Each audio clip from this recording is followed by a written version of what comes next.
Tamam Cumat. 7 baş koy satılады. 4 baş koçkor, qo'zi qo'chqor, 3 baş cho'ng qo'y. 3-cü tuğut, 4-cü tuğut, 2 tiş mına. Mına qo'zlar. Qo'zlar 5 aylık, 6 aylıklar mına qo'zlar. Özüңөр dağın bilesiz. Бұл dölön, kaynalı dölön деген. Atası ak, enesi özüdün Алатоо. Алатоо менен dölön пародасына аралашканда ушундай қозы түшкөн. Силер мага тоғот болсоңор керек, мына простой эле кой деп. Горбонос, кулак. Мына кулактарын көрдүңүз. Бул кара кой эмес, ак койдо селекция болгон. Пародо болуп түшкөн.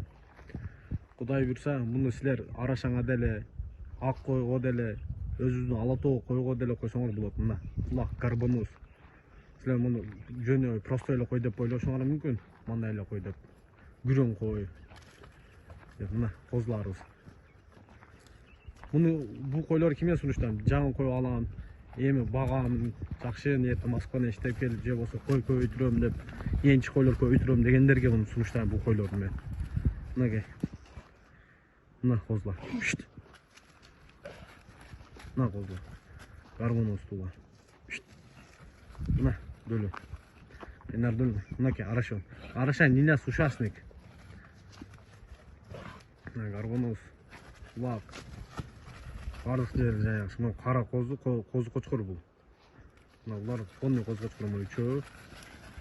Мына төртеуі дөлөн. Айнан дөлөн деген. Бұны түшінген адам өзі $1000 деле алады да. Не деген түшінген адам.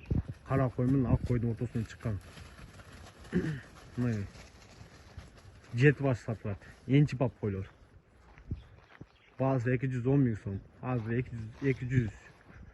260 деле бир матч салтат. Бул матчтын onu бастырып кайтадан билайын кудай билсе бир жип алсаң болот да 500-600 миң сатып чымыгы.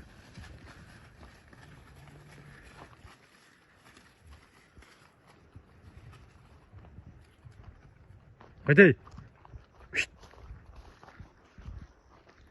Мына козу кочкулар. Ушасына келейин. Мына дөлөн, кайнар дөлөн деген.